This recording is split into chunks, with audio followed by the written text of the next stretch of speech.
Hi friends, Karthigai Deepam சீரியலில் இன்னைக்கான episode ப்ரோமோவில் என்ன நடக்க போகுதுன்னா, சக்தி தீபா கிட்ட பேச்சு கொடுத்து பார்க்குறாங்க. மேடம், உங்களுக்கு எல்லாம் ஞாபகம் வந்துடுச்சான்னு கேட்க, தீபா கார்த்தின்னு மட்டுமே புலம்பிட்டு இருக்காங்க. இவங்களுக்கு லேசாக தான் கான்ஷியஸ் வந்திருக்குது போல. சரி, நான் எதுக்கும் டாக்டரை வர சொல்கிறேன்னு சொல்லிட்டு அவங்கள ஏற்கனவே செக் பண்ண அந்த லேடி டாக்டருக்கு கால் பண்ணி தீபாவுடைய நிலைமையை சொல்லி உங்களால் வந்து செக் பண்ண முடியுமா டாக்டர்னு கேட்க, சரி நான் வரேன்னு அந்த டாக்டரும் ஒத்துக்கிறாங்க. போஸ்டர் நோட்டீஸ் எல்லாம் அடிக்க கொடுத்தாச்சுது அப்படிங்கிற விஷயத்த அபிராமி கிட்ட வந்து கார்த்திக்கும் அருணும் சொல்லிட்டு இருக்காங்க. அந்த நேரம் தீபாவோட அப்பா வராங்க. வாங்க சம்மந்தி, அறுபடை கோவிலுக்கு போயிட்டு வந்துட்டீங்களான்னு கேட்க, ஆமாம் சம்மந்தி, தீபாவும் மாப்பிள்ளையும் நல்லா இருக்கணும்னு சொல்லி தான் நாங்கள் வேண்டிக்க போனோன்னு அவர் சொல்கிறாரு.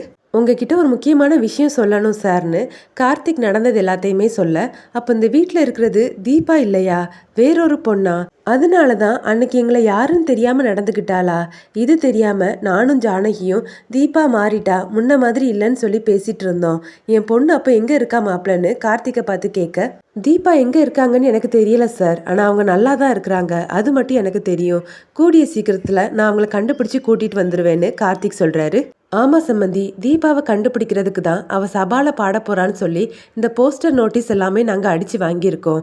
இதை பார்க்குற யாராச்சும் அவள் எங்கே இருக்காங்கிற தகவலை நமக்கு சொல்லுவாங்கன்னு அபிராமி சொல்ல, அருண் ஒவ்வொரு போஸ்டர் ஒட்டுறவங்களுக்கும் கால் பண்ணி பார்க்குறாரு. எல்லாருமே எங்களால் 2 நாளைக்கு வர முடியாது, மாநாடு இருக்குதுன்னு சொல்லி முடியாதுன்னு சொல்லிடுறாங்க.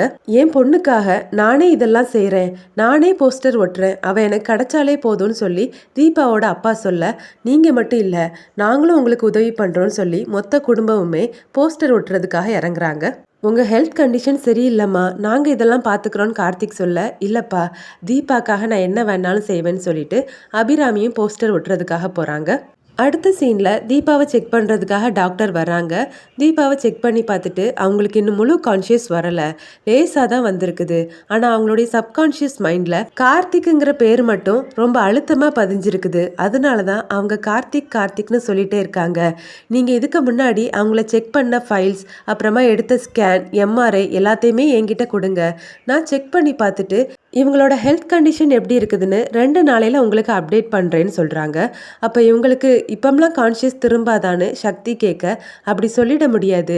அவங்கக்கிட்ட பழைய ஞாபகங்களை பற்றி பேசிகிட்டே இருந்தாச்சுன்னா கண்டிப்பாக அவங்க சீக்கிரமாக சரியாயிடுவாங்கன்னு டாக்டர் சொல்ல, ரொம்ப தேங்க்ஸ் டாக்டர், நான் கேட்டதுக்காக நீங்கள் இவ்வளோ தூரம் வந்ததுக்குன்னு சொல்லி சக்தி டாக்டர் அனுப்பி வைக்கிறாங்க. அடுத்ததாக சக்தி சிஸ்டர் கிட்ட இவங்களுக்கு பழைய விஷயங்களை ஞாபகப்படுத்துறதுக்கு டாக்டர் சொல்கிறாங்க.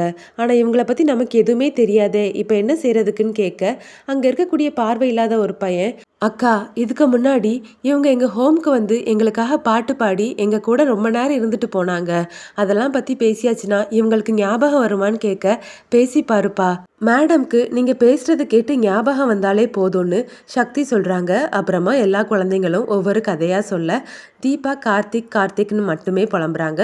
அடுத்த சீனில் கார்த்திக் ஃபேமிலியை சேர்ந்த எல்லாருமே போஸ்டர் ஒட்டுறதை காட்டுறாங்க. ஒவ்வொருத்தருமே போஸ்டரை பார்த்து, தீபா சீக்கிரமாகவே நீ திரும்பி வரணும், அந்த நம்பிக்கையில் தான் நாங்கள் இதெல்லாம் செய்கிறோன்னு சொல்லி ஒட்டுறாங்க. அபிராமி போஸ்டர் ஒட்டும் போதே பக்கத்தில் இருக்கக்கூடிய ஒரு கோவிலை பார்த்து தீபாக்காக வேண்டிக்கவும் செய்கிறாங்க. இதோட எபிசோட் ப்ரோமோ முடியுது.